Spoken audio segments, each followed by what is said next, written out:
Antiguans and Barbudans voting for a new government. And in sport, West Indies book their spot in next year's ICC Cricket World Cup. I'm Ricardo Roberts and this is Caribbean in 10 for Wednesday, March 21st.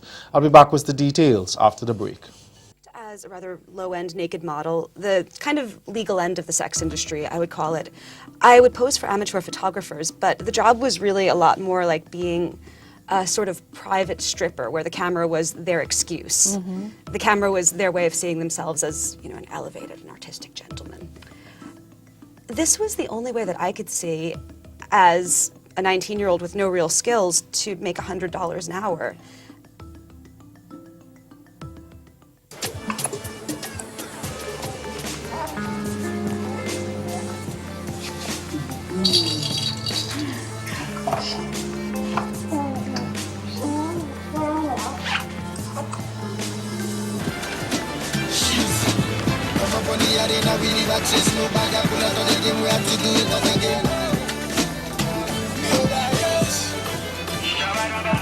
Man don't care if you not speak English.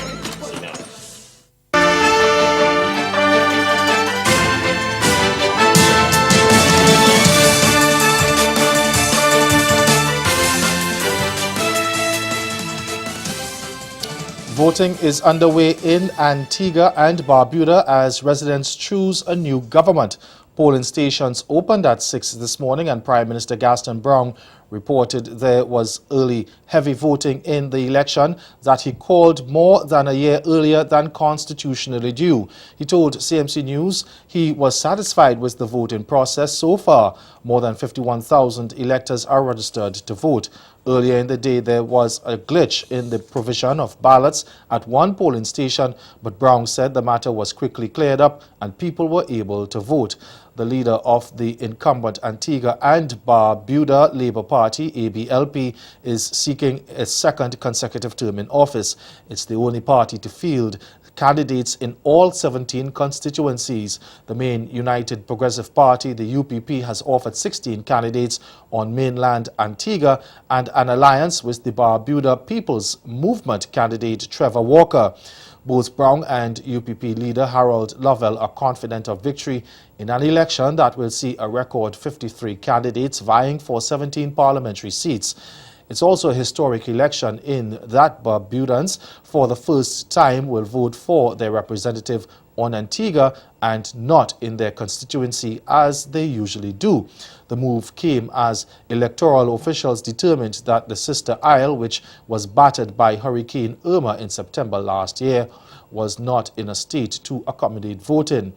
Polls close at 6 p.m. The Antigua and Barbuda Electoral Commission says counting should be completed overnight and official results made available by midday tomorrow. And meantime, ABEC Chairman Nathaniel Paddy James says there's need for the law to change to allow for speedier counting of ballots. As it stands now, each box from each polling station must be transported under police guard to a counting location in each constituency, and the returning officer for that district must conduct the counting of all constituency boxes. But in most other countries, counting is done at each polling station after the close of polls. James says ABEC has pressed for the law to be changed to allow that, but with no success. This matter is raised at the highest level, the cabinet level, and it is a policy decision so far at this point in time that things remain as it is. All I can promise here, and as Mr. Hughes mentioned, from the Electoral Commission standpoint, we would like to have it change. But then again, it's the elections in Antigua and Barbuda, administration election, are still statutory, and it means that Parliament will have to agree. Dominica is calling on the Eastern Caribbean Telecommunications Authority, ECTEL, to examine the possibility of reducing roaming rates within the OECS. Telecommunications Minister Kelva Daru said he had raised the issue at the ECTEL Council of Ministers meeting. Because why is it that you have to leave Dominic and go across to St. Lucia? or to Antigua or to St. Kitts, and you have to pay so much for roaming charges. It is critical. In such a small area, the EU has gone ahead and done it. Why can't we, 5 countries within the OECS, do the same thing to reduce the roaming rates for our citizens here in the OECS territories? So this is my challenge to ECTEL, and the acting manager is here. And I'm sure he'll take it back, and also the director for Dominican, who sits on the board, Mr. Timothy. So I'm hoping that at the next board meeting, that this is discussed, and when the Council of Ministers meet, we can take a firm position on this thing. Stay with us. Your Midday Sport is next.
West Indies have booked their spot in next year's ICC Cricket World Cup. Rain helped the Caribbean side secure victory by 5 runs under the Duckworth-Lewis method against Scotland today at the Harare Sports Club. Now chasing 198 to win, the Scots needed 76 from 90 balls to beat the Windies when the heavy downpour came, forcing umpires to call off the match and award the Caribbean side the automatic spot in the World Cup. Richie Berrington top scored with 33, while George Munsey remained unbeaten on 32.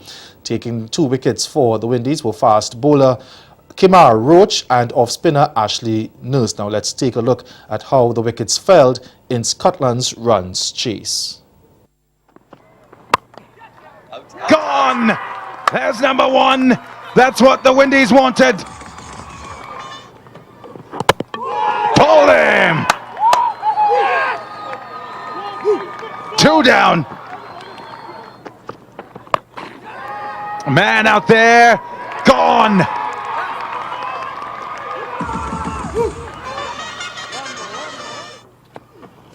Catch it!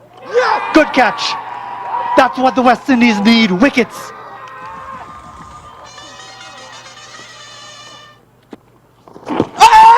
Big shout. I think it turned. He's gone. He's got him.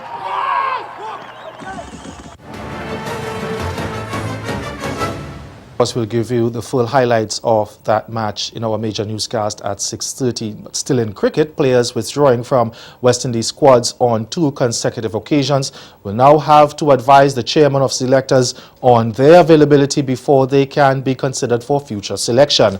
The new policy was approved by Cricket West Indies at a board of directors meeting in Barbados and is aimed at reversing a recent trend where players have opted out of selected squads at the last minute. The issue of player availability proved a headache for the Courtney Brown-led panel last December on the Windies' ill-fated tour of New Zealand. Off-spinner Sunil Ryan was a late withdrawal from the T20 squad and was followed by Kieron Pollard. Weeks later, they were replaced by Ashley Nurse and Shimron Hetmyer, already part of the one-day squad on tour. That's Caribbean in 10. Join us again at 6:30 for Caribbean Newsline. Good afternoon.